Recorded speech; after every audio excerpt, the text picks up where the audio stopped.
All right, let's get right into it. Today, we're going to take a deep dive into a property that practically defines the term ultra exclusive, One Menerung in Bangsar. But what makes this place so interesting isn't just the price tag or the fancy address. No, it's the paradox it represents. A fascinating story about a very specific type of wealth and what that money really values. So this is the official line, right? This is what you'll hear from the property agents, what you'll read in the brochures. It sounds incredibly impressive. Generational, ultra exclusive. It paints this picture of an asset that's more like a rare Picasso than just an apartment. It's something you're supposed to buy and hold on to forever. Okay, so let's cut through all that marketing fluff. When you hear a phrase like not a short-term speculative play, what should your investor brain really be hearing? What's the actual performance hiding behind all that prestige? Well, that's the big question we're going to unpack today. First up, to really get a handle on this paradox, you have to understand the appeal. I mean, why is this property considered such a trophy in the first place? Well, it all boils down to a pretty simple formula, really. A formula of pure scarcity. The real power here is how all five of these things come together to create something that is, frankly, almost impossible to build again today. You've got a prime, super established address on freehold land, which means you own it forever. It's incredibly low density with only 229 units, and the apartments themselves are massive, starting at over 3,000 square feet. And to top it all off, it was built by BRD, a developer with an absolute blue-chip reputation. You just can't replicate this. Not in this location, not anymore. So, all that scarcity and prestige, it's got to translate into a sky-high price, right? And yeah, absolutely. But here's the million-dollar question. Does that price actually keep going up? Let's take a look at the data. This chart says it all, really. Look at its dominance. When you look at the median price per square foot, One Menerung just towers over its luxury neighbors. We're talking a huge premium, anywhere from 30% to, in some cases, 100% higher. It is, without a doubt, the king of the hill in this neighborhood, and that really sets the stage for its high-value status.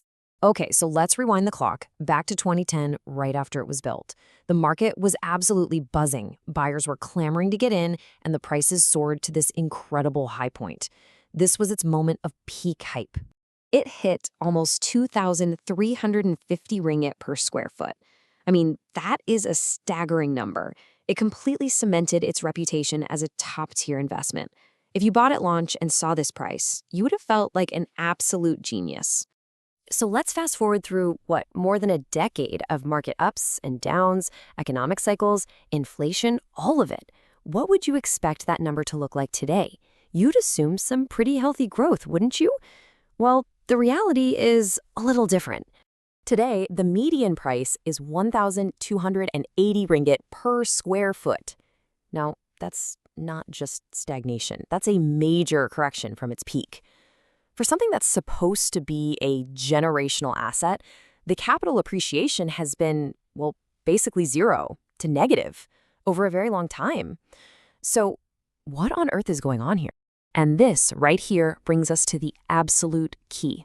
One Menerung isn't a growth stock, it's a vault, a really, really nice vault.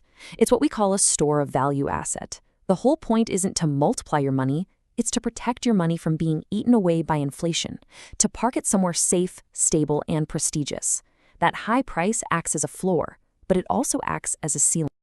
All right, so let's step away from the financial spreadsheets for a minute and look at how this contradiction actually plays out in real life. What is the day-to-day experience of living in this ultra-luxury bubble?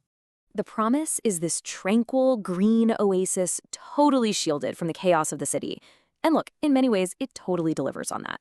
But that serenity, it comes with a price. The reality is you are completely stranded without a car, and you are at the mercy of some of Kuala Lumpur's absolute worst traffic just to get in or out. Let's break down those challenges, because they're real. First, walkability to an MRT or LRT, forget about it. It's just not practical. You're completely exposed to that daily Bangsar gridlock. And here's something else to think about. The building is now over 15 years old. That means higher maintenance costs are pretty much inevitable, and that can start to eat into your returns. So with flat growth and some real-world lifestyle challenges, who exactly is buying this place? This is where we uncover the extremely specific, super niche profile of the person who invests in One Menerung. The demand is really driven by just two groups. First, you've got your top-tier corporate expats, whose companies are footing the massive rental bills. And second, you have ultra-high net worth local families.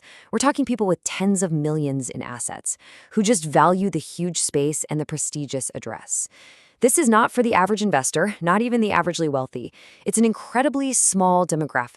And here is the other critical piece of the puzzle. While the capital growth is weak, the estimated rental yield is a very, very healthy 4%. Now, for an investor who already has their fortune, a stable, high-income generating asset like this is way more attractive than some speculative bet on growth. See, they're not buying it to flip it. They're buying it for that steady, predictable cash flow. So, here it is. This is the checklist for the ideal One Menerung investor. First, you need to be ultra-high net worth to even play. Second, you have to be seeking a defensive, high-income asset. Third, you've got to value that old money prestige more than you value rapid growth. And finally, you can't be worried about how quickly you can sell it if you need to. Okay, let's bring all these different threads together now for our final verdict. Looking at this fundamental clash between the idea of growth and the idea of preserving a legacy. This table just sums it all up perfectly. On the left side, you've got these incredibly powerful pros, that irreplaceable location, the strong rental income, and that undeniable old money vibe. But on the right, you've got the harsh realities: zero walkability, awful traffic, poor capital growth, and an aging building. It is an asset of pure contradiction. And all of that leads us to the single most important takeaway from this whole explainer. This property, it was never designed to make you a millionaire. It was designed for people who already are millionaires and want to make damn sure they stay that way. It's a wealth preservation tool, just one that's dressed up as a luxury condo.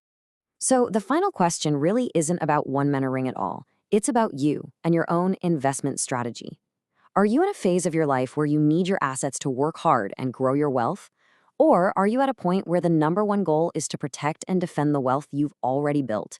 Because the answer to that question is what determines whether a trophy asset is a brilliant investment or a terrible one.